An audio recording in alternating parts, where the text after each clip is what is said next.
Video nila yun sa loob. Dito sa likod sa labas.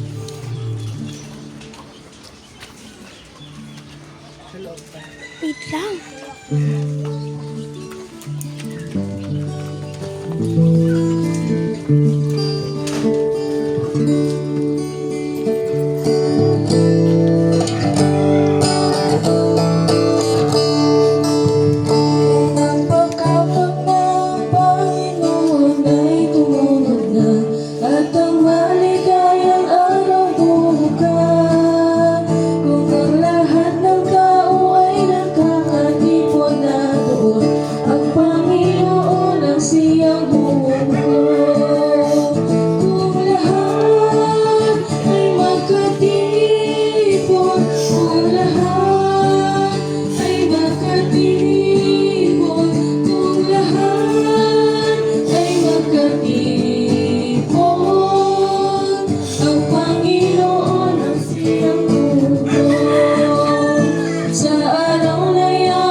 At maliligaya sa Panginoon. Ang lahat ng pinili sa langit ay magkatipon. Ang Panginoon ang siyang hukom. Kung lahat ay magkatipon, kung lahat ay magkatipon, kung lahat ay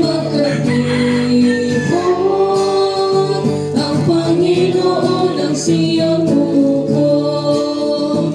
Bayaan akong mag-ingat hanggang siya'y dumagat.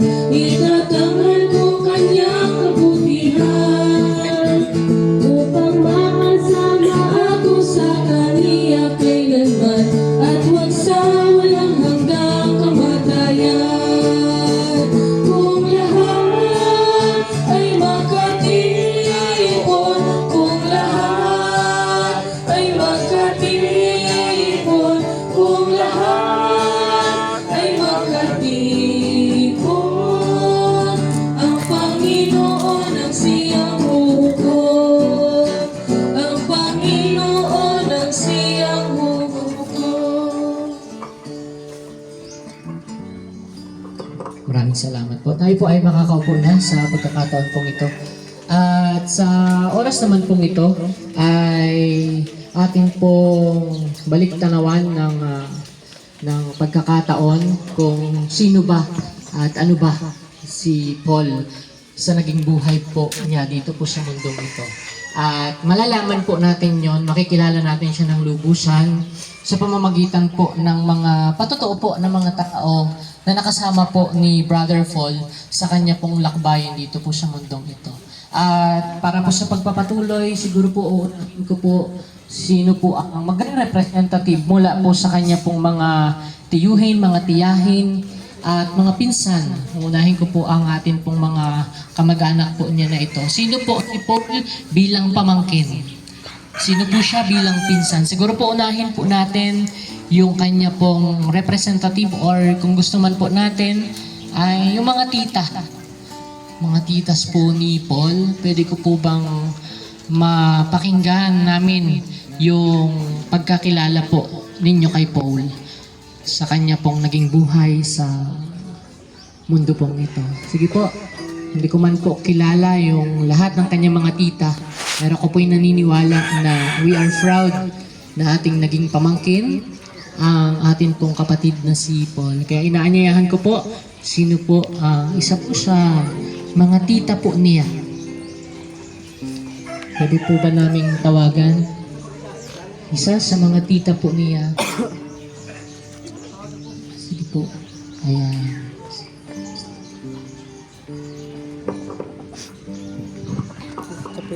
Magandang hapon po sa inyo lahat. Sa pagkakilala ko po sa aking pamangkin kahit hindi ko siya laging kasama at kami magkalayo, mabait po siyang bata. Kahit minsan po napapagalitan ko yan. Pero mahal na mahal ko po yan. Hindi ko naman po siya nagiging kasama, pero minsan po napapagalitan ko dahil lagi siya naglalasing.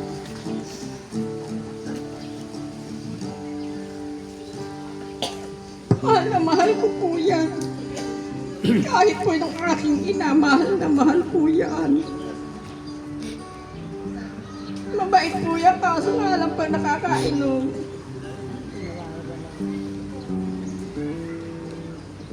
Wala po akong masabi. Bagamat tiyahin po ako, minsan po talaga napapagalitan ko yan, nagsasabi ako ng totoo. Lahat po ng pamangkin ko napapagalitan ko.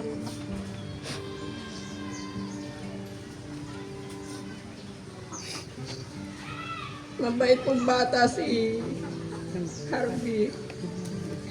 10 ng kanyang mga pamangkin. Hanggang doon lang po. Pag may magagila doon sa mga Maraming salamat po. Titahan po. So, sunod naman po natin, marahil isa po sa kanyang tiyuhin na pwede po magrepresenta para ipakilala ng higit pa sa atin si Paul. Kasi iba po yung trick ng pamangkin sa kanyang tita. At iba pa din po yung trick niya sa kanyang tito. Kumbaga po ay magkaiba. Sino po ang pwedeng maging representative po para ipakilala po sa atin pa si Brother Paul. Ano po? Isang tito.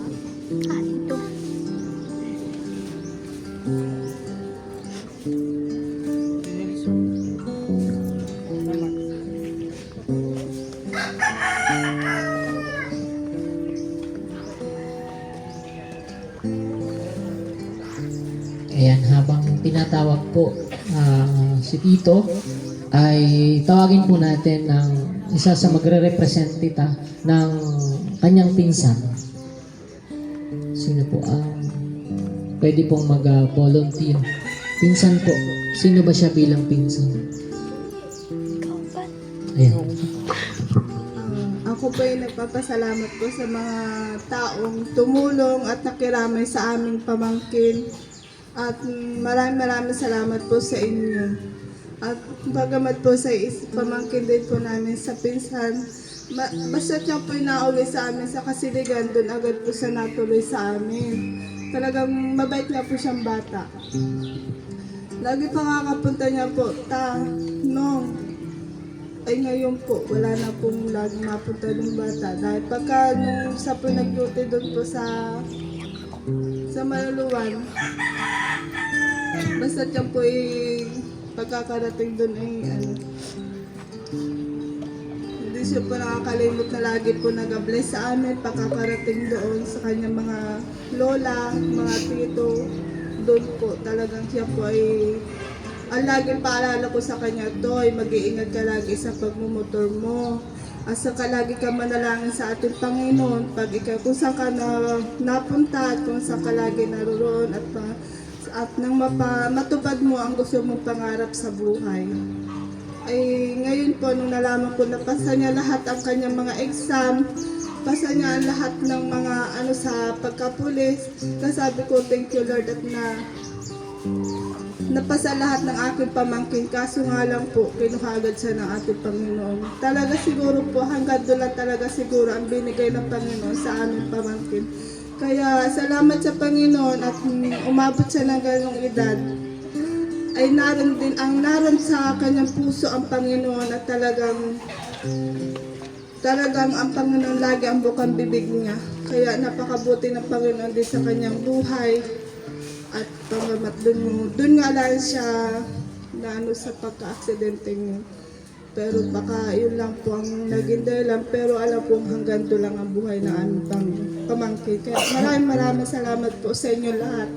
Sa inyo lahat po, sa mga kaibigan na aming pamangkin, sa inyong mga kabangkada, at sa lahat ng kanyang mga nakasama. Kaya maraming salamat po sa inyo lahat. Maraming salamat po. At maraming salamat din po sa aming Panginoon. Salamat po. Sa mga pinsan po, sa mga kaidali niya, sa mga nakakabata sa kanya. May mga pinsan po ba siya dito na pwedeng mag-volunteer? Yan. Salamat po sa inyo lahat dahil nakaribig po kayo dito sa amin. Ang Kuya Harvey po ay sobrang bait po niyan. Kada uuwi niya siya galing sa Maynila tulad nung nakaraan, mag-aaya sa plaza, tapos ililibre niyan kami, tapos magtatanong siya kung ano bang gusto namin, ililibre niya basta siya may pera po. Tapos sobrang bait po talaga ng kuya namin na yan. Tapos kaso nga lang po, kapag talaga nakakainom, yan talaga pong inaabot ng ano po, sakit sa ulo. Kaya yun, ganyan po ang nangyari kay kuya. Pero mahal na mahal po namin yan. Yung nalaman nga po namin na nangyari yan kay kuya, nangyari kay kuya yan, yung di ko po tanggap talaga. Sabi ko sa GC namin, sa pamilya namin, sabi ko, babangon pa yan si kuya, makakausap pa namin yan, makakabandi pa namin yan. Pero ang hirap pa rin po tanggapin kasi nakita kasi nung unang araw po na nakita namin, talagang todo iyak ako kasi wala na kami kuya na matatawag, wala kami kuya na makakasama, wala na kuya na pupunta sa bahay, mangungulit. Kaya po mahal namin po ang kuya namin. Kaso nga lang po talagang hindi na po siya tumagal at kinuha po talaga siya ni Lord. Yun lang po. Salamat po. At sa pagkakataon naman pong ito, alam ko po na nagiging emotional na po tayo. Ano po? So, pwede po bang tawagan muna natin yung mga magtatanging bilang po para awitan po tayo. Mga naging kasama din po niya sa simbahan. Ano po? Awitan po natin yung mga kabataan. Palagi po niyang naging kasama sa pangangaral. Sumasama po si Paul Harvey sa pangangaral. Sila po yung mga nakakasama po niya.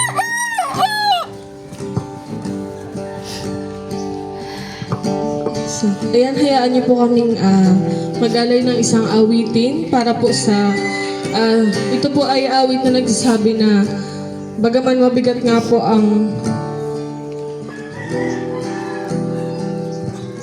mga gantong sitwasyon ay kapit lang po tayo sa ating Panginoon.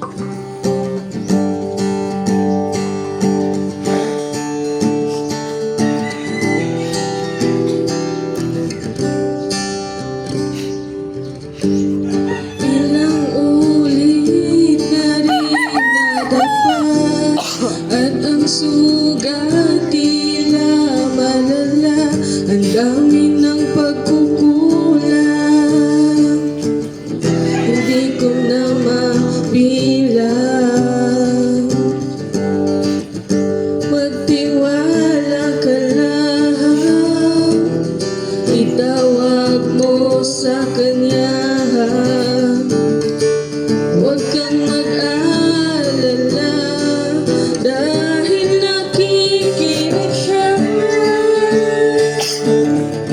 Huwag kang bibitaw, kumapit ka lang, huwag kang susuko, ipaglaban mo ang katotohanan,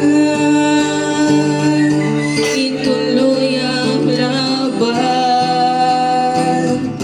Huwag kang hihinto, ituloy ang takbo, huwag kang mapagod, tayo ay maglalakbay sa daan ng buhay. Kasama ang Diyos na lumalang, kumapit ka lang.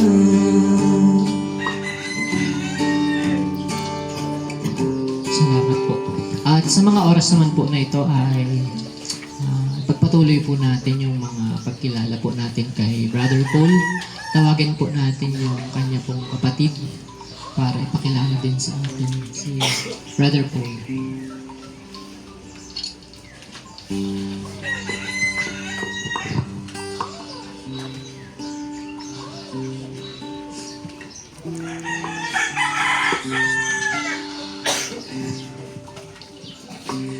Para po akong masabi kay kuya kasi kahit matanda na kami, nag-I love you pa rin po yan sa akin si kuya.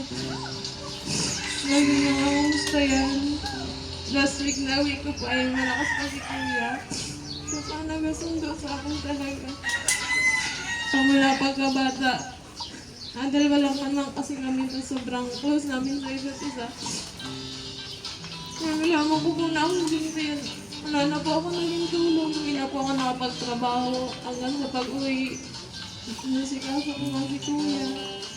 Sobrang dami pa po nang iniwang pangarap tsaka responsibilidad bilang kapatid niya. Hindi po talaga siya nahiya sa akin na magsabi na I love you, Nini. Asan ka na? Ingat ka palagi dyan. Lagi siyang may Bible verse talaga. Magka-aaway man kami, sobrang bihira talaga. Parang kambal ko po yan, adalman kami naman niya sa akin talaga. Simula, dinanas namin lahat ng hirap. Wala si mama, nasa ibang bansa pa mula grade 6 ako. Nakapagtapos kami ng pag-aaral na malayo si mama. Sobrang proud na proud ako talaga sa kanya. Sobrang proud na rin yung mga tao sa amin kasi sabi nila, sinachat ako ng mga kaibigan niya, mga kilala namin, sabi sa amin, sobrang proud kami sa inyo, wala yung nanay niyo, nakapagtapos kayo ng pag-aaral talaga. Sobrang sakit po talaga.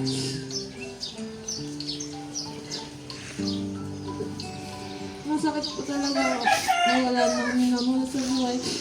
Pero alam kong masaya na siya sa lalo talaga. Yun lang.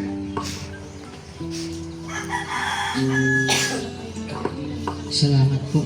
At sunod naman po ay bilang sa anak naman po, unahin po siguro natin yung kanyang father, tatay po ni Paul, para po mapakinggan po ang ilang pong mga pananalita.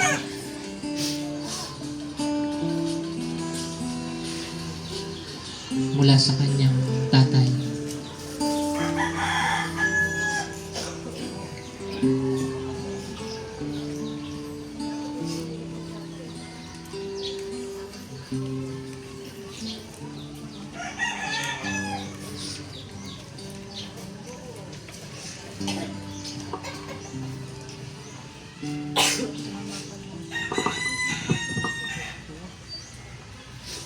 Maraming Tutoy. Nandiyan ka na talagang mga kita talagang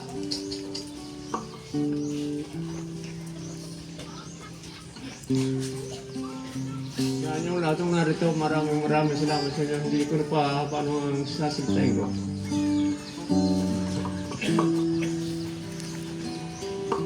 Maraming salamat po.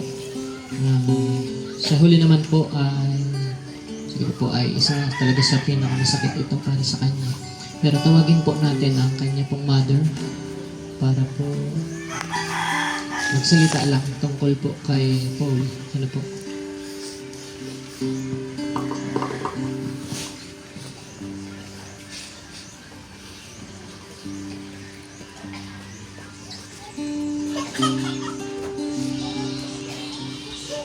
Bilang isang ina po, napakasakit sa akin ang nangyaring ito. Dati ako yung nagsusurprise sa kanila. Nandito sila sa loob. Pagbaba ko doon, diretso ako dito. Nagugulat na lang sila nandito ako. Ngayon, wala na akong susurpresahin. Ako ang sinurpresa niya. Proud na proud ako sa kanya kasi nga, ang sabi ko pa, tapos na yung dalawa ko, may 2 trophy na ako. Akala ko, okay na, ang dami pa niya sinabi sa akin na, Mama, makakauwi ka na. Sabi niyang ganyan kasi magiging pulis na ako. Ganun pa man, talaga sigurong hindi yun yung para sa kanya. napakasakit na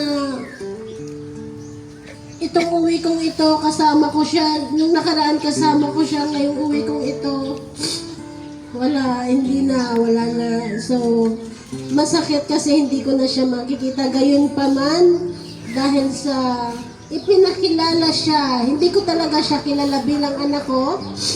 Ang kilala ko lang sa kanya, pag tumawag ako, minsan, kung saan siya naroon, pinapauwi ko siya kung saan man siya naroon. Tapos, yun nga, nagme-message siya sa akin, I love you mama, I miss you kahit ganyan na siya kaedad. Pray always, ganyan. Sabi ko, sige anak, although nagkakagalit kaming mag-ina, talagang pinagsasabihan ko siya. Pero after nun, magme-message yan sa akin na parang walang nangyari, parang hindi ko siya pinagalitan. Ganun siya kabilis, kabilis mag-resume kahit na napagalitan ko siya. Ina-accept naman niya at nagso-sorry naman siya. Ganun pa man, nagpapasalamat ako sa lahat ng nakiramay, nakilala ko sa inyo ang aking anak. Sa totoo lang, hindi ko siya talagang kilala. Alam niyo yan, na maliit pa lang sila ay paalis-alis na ako hanggang pumunta ako ng ibang bansa. Madala ko sila nag-pandemic 4 years bago ako umuwi. Tapos 4 years, ang dalang kong umuwi, napakadalang. Marahil ay kasama rin yon kasi siguro kung lagi kaming magkasama, siguro baka nag-hysterical na ako, siguro. Kasi ang maano doon is yung samahan naming matagal. Ganun pa man, nagpapasalamat ako sa mga naging kaibigan, kasama nakilala ko sa inyo, nasabi nyo kung ano si Paul. At tuwan-tuwa po ako, bagaman may nararamdaman akong kirot kasi hindi ko na makikita, subalit nakilala ko siya sa inyo. Kayo yung buhay na patotoo bilang sa pagkatao ng aking anak. Maraming salamat. Salamat po. At sa mga oras din pong ito ay taas puso po yung atin pong pinapaabot na pakikiramay sa pamilya po ng atin pong nawalang si Brother Paul. At sa mga oras naman po ito, gusto ko sanang tawagin yung kanyang father in faith, ama sa pananampalataya, pero magme-message pa po siya. Kaya siguro mahirap din ito sa kanya. Ako na lang din po. So, brother in faith niya. Kapatid po ako ni Pastor Darwin. At ito pong si Paul ay matagal ko pong nakasama. Simula pa lang po sa seminary. Talagang naakyat po siya doon. Minsan doon natutulog. At nagkikwentuhan po kami hanggang gabi, ating gabi. At ito pong kapatid po natin na ito ay talagang mamimiss natin ang sobra. Dahil sa lahat po ng gawain, sumasama po siya. Sa mga pangangaral, masipag po ito sumama kapag hindi po siya busy lalo sa school. Masasabi ko lang po sa kapatid po natin ito, tinuring ko po itong kapatid. Kung yung akin pong brother, tinuring siyang anak. Ako po, tinuring ko po siyang kapatid. Dahil sa tuwing may camping po ang mga kabataan, sa mga classroom ng bawat kabataan, ang hinahanap ko din po talaga yung classroom na nandun siya. Dahil siya po yung isa sa malapit po sa akin. At yung tawanan, yung kwentuhan, sabi ko nga po ay parang kulang na kapag pag wala po siya. Lagi ko siyang hinahanap pag may mga fellowship, pag mayroon pong basketball fellowship, yan, gusto ko pong makalaro siya. Bagaman nga po wala na, ay yun na nga po yung kalooban ng Panginoon sa atin. Kaya sa mga oras po na ito, ay magpapatuloy na po tayo sa atin pong gawain sa umaga pong ito. Pwede po ba tayong tumayong lahat para po uli basahin po yung salita po ng Panginoon sa mga oras po na ito. Atin pong basahin yung John chapter 14 verse 1 hanggang 6. Sabi po dito, huwag mabagabag ang inyong kalooban, sumampalataya kayo sa Diyos, sumampalataya din kayo sa akin. Sa bahay ng aking ama ay maraming silid. Kung hindi ito totoo, sasabihin ko ba sa inyong pupunta ako roon upang ipaghanda ko kayo ng inyong matitirhan? At kapag naipaghanda ko na kayo ng matitirhan, ako'y babalik at isasama ko kayo upang kayo'y makapiling ko kung saan ako naroroon. at alam na ninyo ang daan patungo sa pupuntahan ko. Sinabi sa kanya ni Tomas, Panginoon, hindi po namin alam kung saan kayo pupunta. Paano naming malalaman ang daan? Sumagot si Jesus, ako ang daan, ang katotohanan at ang buhay. Walang makakapunta sa Ama, kundi sa pamamagitan ko. Matagal na pong pinagpala ng Panginoon ang kanyang mga salita. Tayo po ay makakaupo na. At sa mga oras po na ito, para mapakinggan po ang mensahe ng Panginoon sa mga oras na ito ay ipapakilala ko po sa inyo ang kanyang naging father in faith, ama sa pananampalataya, naging kasama sa mga pagtulog, sa mga gawain ng Panginoon, at isa po sa naggabay din po sa kanya para sa kanyang spiritual na buhay. Tawagin po natin ang tagapangaral po ng Salcedo Church of Christ, si Pastor Darwin Ofeña. Po, magandang araw sa ating lahat. Nagtitipon po tayo sa kadahilanan po na yun nga po, last day na ni Paul ngayon. Sana nung Martes, pero na-extend ng Friday. Totoo po na lahat talaga mayroong wakas. Ano po. Pero naniniwala po tayo na sa kabila po ng mapapait, sa kabila ng mga pain, sufferings, and difficulties na naranasan natin. Sabi nga po ng Word of God, God is near. Ang Diyos ay malapit sa mga may pusong bagbag o may pusong nanghihina o nawawala ng pag-asa. Kaya sa oras pong ito, hayaan po natin ang salita ng Diyos ay muli po ay mapakinggan po ng bawat isa sa atin. Sabi po ni Jesus sa John chapter 14 verse 1, huwag magulumihanan, huwag mabagabag ang inyong puso. Manalig kayo sa Diyos, manalig kayo sa akin. So ang ganito pong paglisan, pagkawala, pag-iwan ay normal o talagang nararanasan po ng bawat isa. There is time for everything. May panahon ng pagsilang, may panahon ng kamatayan, may panahon ng pagsasama-sama, may panahon ng paglayo. May panahon ng pagbuo, may panahon ng broken. That's life. Normal po yun talaga sa buhay ng bawat isa. Pero napakaganda po ng promise ni Lord. Sabi niya, huwag magulumihanan. Huwag kayo mag-alala. Manalig kayo sa akin. Manalig kayo sa Diyos. Yun lang po. Maiksi lang po yun. Pero naniniwala po tayo na makabuluhan po yun sa buhay ng bawat isa. Totoo po na masakit talaga yun. Ano po. Sa akin po pa. For me, huwag mag-jealous yung mga kabataan na nandito. Siya po yung pinakamalapit talaga sa aking kabataan sa church. Kasi siya lang po yung natutulog na nung akong nag-iisa lagi.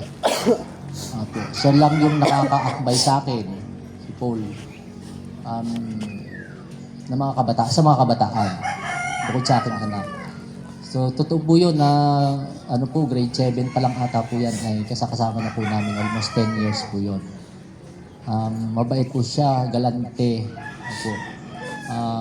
halos bibigyan niya lahat ng pera niya. Pag may pera siya, libre ng libre. Marespeto po siya kahit sa mga babae, sa mga kabataan. At same time, loyal talaga si Paul. Gwapo pa. Joke lang. Mukhang seryoso po tayong lahat eh. So, ang sabi ng Panginoon, huwag magulumihanan ng inyong mga puso. Ang sabi pa niya sa Matthew chapter 11 verse 28, magsiparito kayo sa akin kayong lahat ng mga napapagal na bibigatan sa inyong mga pasarin at bibigyan ko kayo ng kapahingahan. Sa buhay po ni Paul, talagang siya, may mga panahon na umiiyak din siya sa akin. May mga panahon po na lagi siyang natutulog doon. Minsan inihahatid ko siya dahil lahat naman po talaga tayong mga tao may kahinaan. At isa sa kahinaan ni Paul po yung masyado siyang palakaibigan. Kaya minsan, nakakagawa siya ng mga ganung bagay. Yun lang yung nakita kong kahinaan sa kanya. Very trustworthy po siya. Mapagtitiwalaan mo talaga. Pag ganyan, walang mawawala talaga. Yung tapat talaga siya pagdating sa ganung mga bagay. Yun nga lang po, dahil may mga kahinaan po talaga minsan ang isang tao, ay lalo na po yung pakikipagkaibigan sa mga hindi kapanalig, yun minsan yung naghahatid para tayo minsan ay mapahamak na gano'n. Pero naniniwala po tayo na all things work together for the good, for those who love God. Those who lovers of God, ano man ang nangyayari sa buhay natin, ay para sa ikabubuti. Although hindi natin makita ngayon yung God's purpose, ayaw nating mawala siya, lalo na kanyang mga mahal sa buhay. Pero naniniwala tayo, we need to obey God. Kailangan nating mag-move on, kailangan nating magpakatatag. Kasi nga po, lahat naman ng tao ay dumarating sa ganung sitwasyon.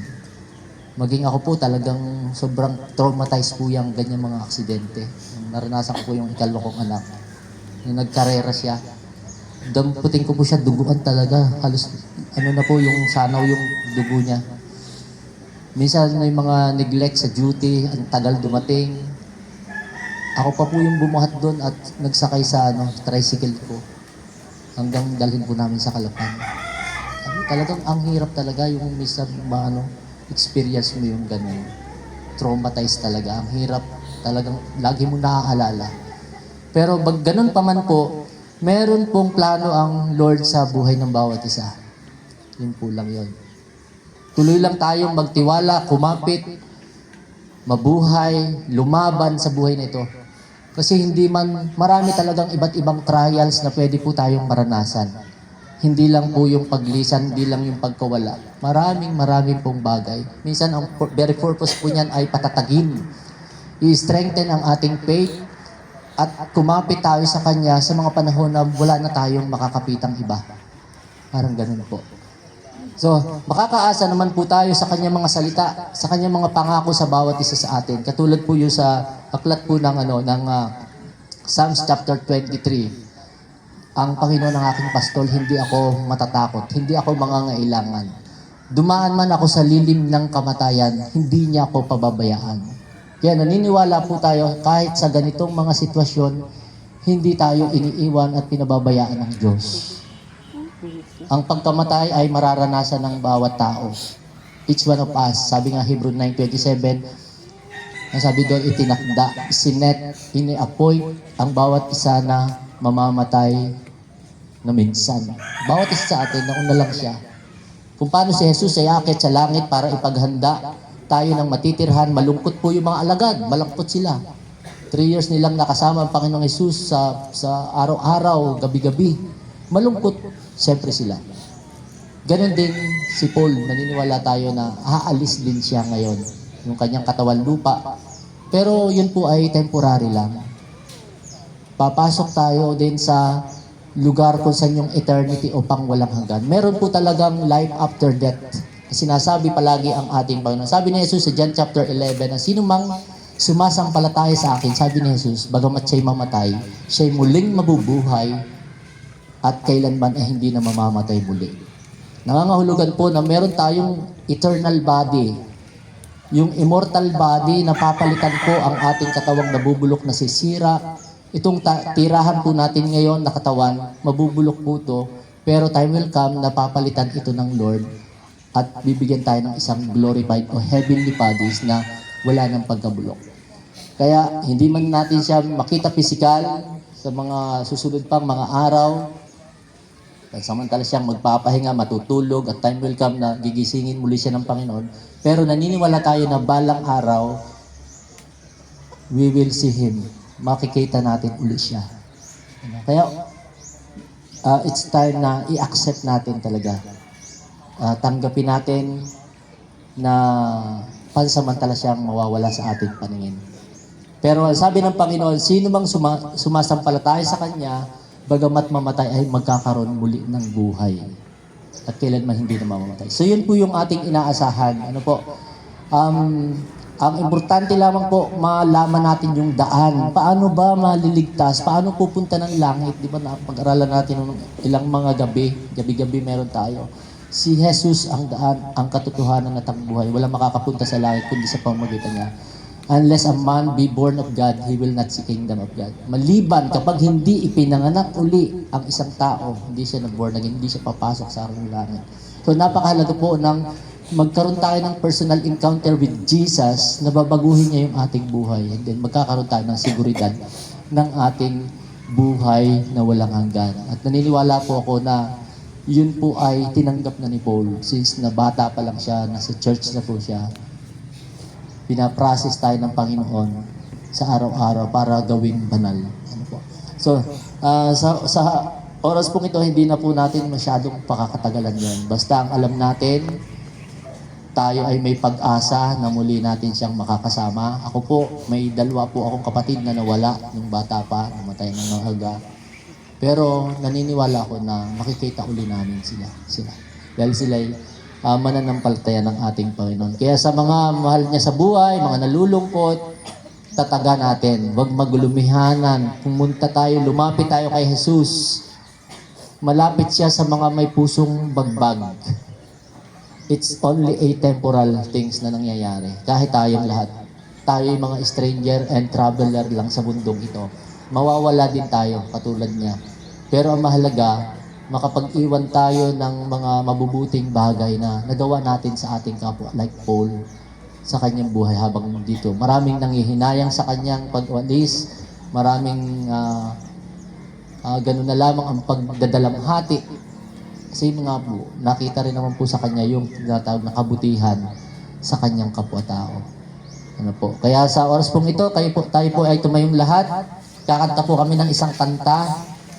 Ang title po nito, Kahit Nakubo ang Aming Tahanan sa Lupa, sa kabilang buhay ay may inihanda ang Panginoon na mas maganda pong lugar. Punta po kayo dito, mga taga Salcedo po. Yan. Sige po, kantayin po natin. Para po sa inyo ang mensahe. Bagamat tayo po ay naghihirap, may maliit lang na bahay sa lupa. Naniniwala po tayo na ang Diyos ay naghahanda. Umalis siya para maganda tayo na matitirahan.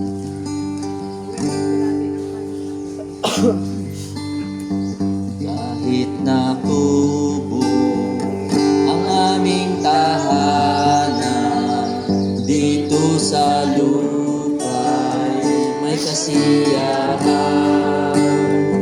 Pagkat sa langit may naghihintay na kaharian, gintong lantay.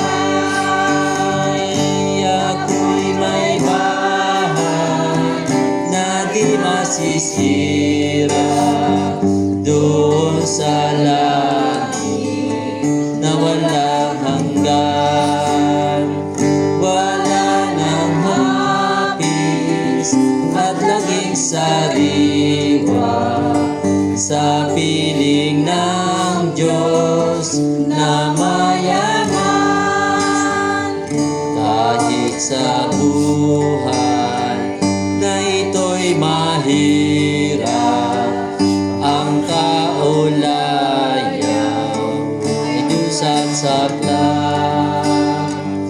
Walang sariling tirapiya doon sa langit ay may laman. Ako'y may bahay na di masisira doon sa langit na walang hanggan. Wala nang hapis at laging sariwa sa piling ng Diyos na mayaman. Huwag kang maawa sa kalagayan ko, pagkat sa langit ang aking tubo. Pansamantalang naglalakbay dito hanggang humantong sa palasyo. Ako'y may bahay na di masisira doon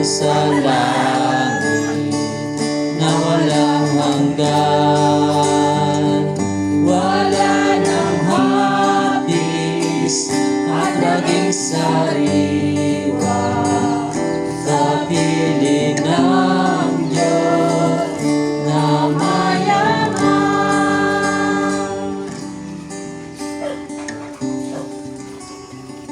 Di po, Swerte na lang ko si tita. pwede ko po bang tawagan yung pamilya po ni Paul dito po sa unahan para panalangin po namin kayo. Si tita yan eh. Ito po sana. Para mga kapatid sa pananampalataya, pwede po bang iunat natin yung mga kamay po natin sa kanila para daluyan po ng pagpapala ng Panginoon. Sige po, lahat po, mga kapamilya po ni Paul, para ipag-pray po namin kayo sa kalakasan po ng pananampalataya. Ano po? Sige po, yung mga kamay po natin, i-stretch po natin sa kanila bilang tanda po ng pagdaloy ng pagpapala at kalakasan ng ating pong Panginoon.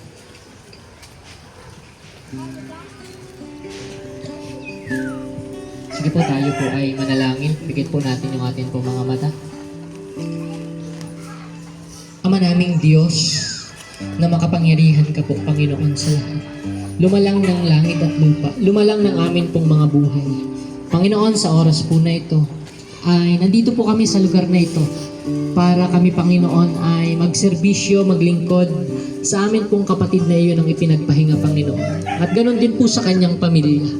Panginoon, sa oras po na ito ay patuloy po naming idinadalangin sa iyo.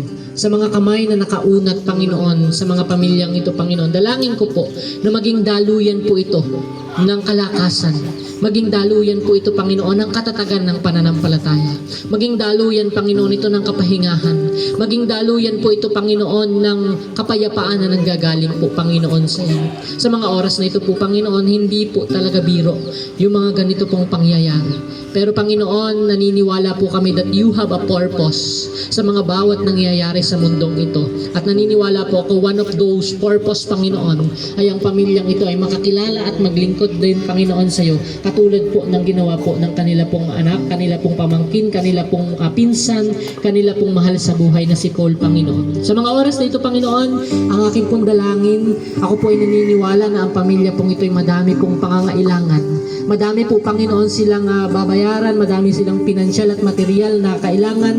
Ang dalangin ko po, Panginoon, ikaw po ang Diyos na nakakakita ng aming kalagayan. Ikaw nawa, Panginoon, na mag-provide. Ikaw nawa, Panginoon, ang magbigay ng mga bagay na kailangan po nila. At sila, Panginoon, naniniwala po ako sa ilang araw na lumipas, sa ilang gabi na napuyat. Panginoon, naniniwala po ako ang mga lakas po nila ay nabawasan, Panginoon. Ang kanila pong mga lakas, Panginoon, ang hina po sila. Kaya, Panginoon, ang dalangin ko po, ilayo niyo po, Panginoon, sila sa anumang uri ng sakit na pwedeng dumapo, Panginoon, sa kanila. Bagkos, Panginoon, ang pamilya pong ito ay biyayaan niyo po, Panginoon, ng kalakasan, biyayaan niyo po, panumbalik niyo po yung mga nawala po nilang lakas amin pong Ama. At sa mga oras na ito po, Panginoon, ang aking pong dalangin, ako po ay naniniwala sa iyong mga salita na sa panahon na kami po ay napakahina, doon mas lumalakas ang iyong habag sa buhay ng bawat isa sa amin. Kaya, Panginoon, sa mga oras po na ito, pwede po ba, Panginoon, na i-comfort nyo yung family po na ito? Pwede po ba, Panginoon, iparamdam nyo sa kanila that they are not alone, oh God? Meron pong mga nagmamahal, meron pong mga kakilala, may mga kapamilya po sila na handang tumulong, yumaka po sa kanilang mga paghihirap na nararanasan po, Panginoon, sa oras na ito. Lord, sa oras po na ito, amin pong itinitiwala sa iyo ang isipan, ang puso ng bawat isang pamilya po ni Paul, Panginoon. Patuloy niyo po, Panginoon, patuloy niyo po, Panginoon, silang patatagin sa kanilang pinagdadaanan po na ito. Salamat po, Panginoon. Naniniwala po kami that you are the God that comfort ang bawat nangihinang lubha, Panginoon. Salamat po, O Diyos. At nakikita niyo po yung bawat luha. Nakikita niyo po, Panginoon, yung bawat hikbi ng amin pong mga labi. Sa mga oras na ito, Panginoon, ikaw nawa po, Panginoon, na magpunas nito, Panginoon, sa pamamagitan ng iyong pagmamahal sa buhay po ng pamilyang ito. Panginoon, hindi ko man maisa-isa, pero ikaw na po ang bahala sa bawat sangay ng pamilya pong ito. Ikaw ang mag-iingat sa kanila, ikaw ang maglalayo sa kanila sa anumang tukso, sa anumang mga gawa po ng kaaway. Ikaw po, Panginoon, ang magpuprotekta, Panginoon, sa kanila. Muli, Panginoon, alam namin na may plano ka, may kalooban ka sa bawat nangyayari sa aming mga buhay. Sumayo nawa, Panginoon, ang kapurihan. Sumayo nawa, Panginoon, ang karangalan sa pinakamataas na pangalan ni Jesus na aming Panginoon at tagapagligtas. Amen. Pwede po bang tanggapin natin ang pagpapala?